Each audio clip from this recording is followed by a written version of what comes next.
This is an exterior view of a lovely home built for George and Brenda Brinkhue in Southwest Florida. And here is the interior. Uninhabitable now because of the effects of defective drywall. By now, many of us have heard of problems created in homes built using Chinese drywall. We'll see these results firsthand in the Brinkhue's home, but with an interesting twist. The drywall isn't Chinese, but rather American. A few months after we moved in, some abnormal things started happening. We've had some unusual symptoms while living in the house. My husband has experienced respiratory problems. We've had coughing. We've had sinus problems, major migraines, and also in the afternoons, lethargic feeling. These are just some of the feelings that, and things that we've dealt with while living in the house. Here is a copper wire inside a wall cavity, and you can see how it's turning black. We started hearing things of problems with the Chinese drywall, and so we started looking for boards to see if we had the same problem. Early on in our investigation, we initially found that we had no Chinese drywall inside our home. Looking at these pictures here, you can clearly see that we had nothing but National Gypsum and 10% of it USG. The problems with our home worsened, and we were forced to move out of our home on March 14, 2009. Far more reaching effects of this drywall dilemma is that it's going to cause the real estate corporations, the banks, people who deal with the construction industry, just a multitudes of services and goods will be affected by this, because if this is not corrected, this will continue to fester, and as it festers, it will cause a downturn, more so than any other thing that's out there right now. One of the reasons why we took on this campaign is to help individuals and families that are going through this, and to make other families aware of the problem throughout the country. It's already in 37 states, and it's growing every day.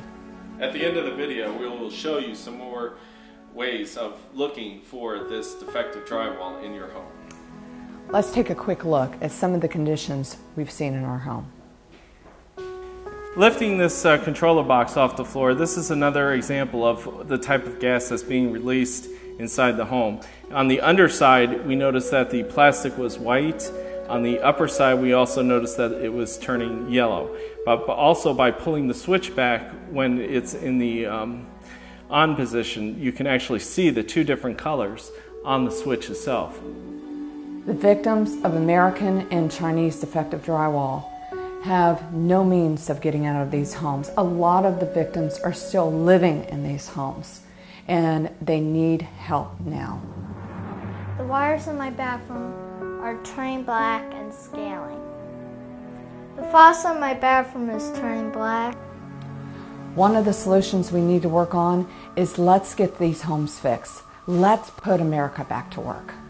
And originally, when we had this sampled at the beginning, this was the area that MIT tested for the defective drywall. Here's another area of concern. Noticing the wall when it was pulled back from another test corporation, we noticed that we have some black oozing through the paper here, and we also had some black oozing through the paper inside the wall cavity. We have been to Washington, D.C. We've talked to senators, congressmen. We've done all the correct things in trying to get help for the victims of American and Chinese defective drywall, but we have been unsuccessful. The only people that have helped us right now is the tax appraisers. Ken Wilkerson in Lee County has helped us with our property taxes, but the victims need help from FEMA and for Governor Chris to declare this an emergency with the President of the United States. After looking further and dropping this speaker system from the attic, you can see here that the red and black wires are turning black, and as a result you can see the gassing even taking an effect up here. A lot of the government and agencies and federal agencies think that we can go to HUD, Community Block Grants, for help. but the money is simply not there. That money is supposed to be used for women that have domestic violence or maybe homeless or other problems or situations people need help with their homes. There's not enough money to fix these homes, and we don't feel right in taking that money from other people that need it. Well, one thing we've noticed when we were pulling apart some of the walls is we noticed the two different product dates on the wallboard.